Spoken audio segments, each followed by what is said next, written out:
चलिए दोस्तों, seventh question देखते हैं। क्वेश्चन आपको ऊपर दिख ही रहा होगा। क्वेश्चन में क्या बोला गया है कि हमें कोसेक माइनस 140 की वैल्यू निकालनी है। ठीक है ना।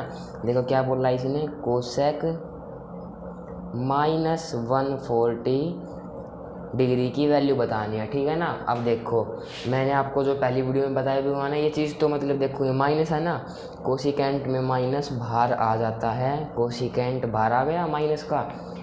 अब जब बाहर आ गया तो अंदर क्या बच गया, ये बच गई ना ऐसी की ऐसी वैल्यू, कोसिकेंट तो बाहर आ गया। अब देखो, अब आ गई मेन बात। क्या मैंने आपको बताया भी हुआ कि ये फर्स्ट क्वाड्रेंट, ये सेकंड, ये थर्ड है, आपको पता भी होगा। और अब जो आपको पता है, देखो इसमें सारे पॉजिटिव, इसमें साइन और कोस, इसमें टेन और कोट, इसमें कोस और सीकेंट। ठीक है ना, ये तो आपको पता ही है। देखो अब ये नेगेटिव और ये कोसेक आ गया। अगर नहीं पता ना तो मेरी पहली वीडियो है, उसमें आपको सारे डाउट क्लियर हो जाएंगे बिल्कुल। ठीक है ना।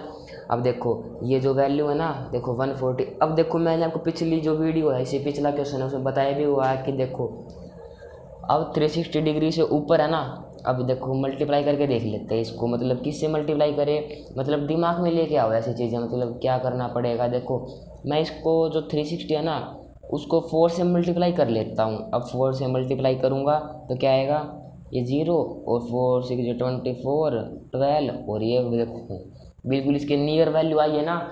हाँ बिल्कुल के बिल्कुल नियर वैल्यू आ गई। ठीक है ना।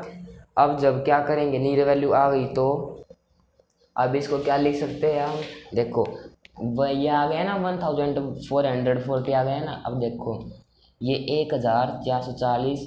देखो अब इसको क्या लिखेंगे, इसमें देखो इसमें -30 कर देंगे ना। देखो इसमें से 30 घटा देंगे, इस डिग्री में से 30 डिग्री घटा देंगे तो ये आ गया ना हमारा, यही हमें चाहिए था। अब देखो नेगेटिव तो ये ऐसा का ऐसा आ जाएगा ना। ये चीज़ हमें दिमाग में लानी पड़ती है। मतलब सोच रहे होगे कि आप कैसे सोचते, मतलब इसमें क्या करना पड़ेगा, मतलब 360 की ऐसी वैल्यू मल्टीप्लाई करनी पड़ेगी, जो वैल्यू मल्टीप्लाई करने के बाद जो आंसर आए, बातों पर गौर करना, जो मल्टीप्लाई करने के बाद जो आंसर आए ना, वो इसके मतलब बिल्कुल नियर वैल्यू हो। अब नियर होने का मतलब क्या है कि अब देखो 1 ये आ गया ना हमारा आंसर। अब देखो इसमें से 30 डिग्री घटाया, 30 डिग्री ऐसी टर्म है जिसकी हमें वैल्यू पता होती है, ऐसी हमें ऐसा देखना है। मतलब जो ज़्यादा हार्ड क्वेश्चन ये देगा जिसके मतलब ऐसी नियर आ जाए और फिर ऐसा कुछ घटाए कि मतलब कुछ और वैल्यू आए, मतलब आसान सा देगा। ठीक है ना। जो आपका टीचर होता है या फिर कोई भी एग्ज़ाम होगा, मतलब ऐसी सिंपल सी वैल्यू देगा और जो मुश्किल आएंगे वो आगे देखेंगे। ठीक है ना। अब देखो अब इसमें से 30 डिग्री घटाएंगे तो ये आ गया। अब देखो अब जो ये है, मतलब देखो ये 4 इंटू क्या था 360 डिग्री। देखो अब जो 140 को क्या लिख सकते हैं हम, देखो ये हमारा ये था ना, देखो 4 इंटू क्या था 360 डिग्री -30 क्या था, यही होगा ना। देखो इसको ऐसे लिख सकते हैं ना। अब देखो माइनस कोसिकेंट। ठीक है ना। अब देखो अब आ गई मेन बात है, ध्यान देना। अब 4 इंटू 360 को क्या लिख सकते हैं हम, 2 पाई, क्योंकि देखो 180 को पाई लिखते हैं ना, तो 360 डिग्री को अब क्या लिखेंगे हम, पाई। ठीक है ना। और माइनस का 30 तो है ही। अब देखो देखो 4 इंटू 2 क्या हो गया, 8 पाई -30 डिग्री। ठीक है ना। अब जैसे जैसे जैसे जैसे आप ये क्वेश्चन करते जाओगे ना, आपके मतलब जो दिमाग की अप्रोच है वो बहुत ही आसान हो जाएगी, मतलब तभी पता चल जाएगा कि इसकी क्या वैल्यू आएगी। ठीक है ना। अब देखो यहाँ से यहाँ तक क्या होता है, पाई होता है, यहाँ से यहाँ तक 2 पाई होता है। अब ऐसे चलोगे फिर 3 पाई होगा, फिर 4 पाई होगा, फिर 5, फिर 6, फिर 7, फिर 8। मतलब देखो यहाँ पर 2 पाई आता है, फिर 4 पाई, फिर 6 पाई, फिर 8 पाई आ गया ना। देखो अब 8 पाई, 8 पाई यहाँ पर आ गया, मतलब इस वैल्यू पर 8 पाई आ गया।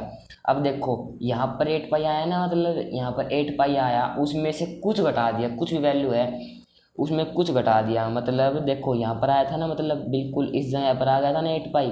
अब उसमें से कुछ घटाया, मतलब घटाया तो नीचे नीचे की तरफ गए हम, तो नीचे की तरफ गए तो मतलब फोर्थ क्वाड्रेंट में आया, फोर्थ क्वाड्रेंट में आया ना। अब देखो फोर्थ क्वाड्रेंट किसका घर होता है, कोस और सीकेंट का होता है ना। फोर्थ क्वाड्रेंट में कौन कौन पॉजिटिव होता है, कोस और सीकेंट पॉजिटिव होते हैं। ठीक है। अब देखो क्या हमारे पास है कोस और सीकेंट, नहीं कोस और सीकेंट तो नहीं है, तो कोसिकेंट है। तो अब सबसे पहले तो क्या कर देंगे, नेगेटिव लगा देंगे। अब 8 पाई पे चेंज नहीं होता तो ऐसा का ऐसा, और ये हो गया 30 डिग्री। अब देखो ये माइनस, ये बाहर माइनस, अब फिर बाहर चला जाएगा तो इससे कट के प्लस हो जाएगा। और क्या आ गया, कोसिकेंट 30, और कोसिकेंट 30 की वैल्यू क्या होती है 2। ठीक है ना दोस्तों, ये आपका आंसर आ गया। तो थैंक यू दोस्तों।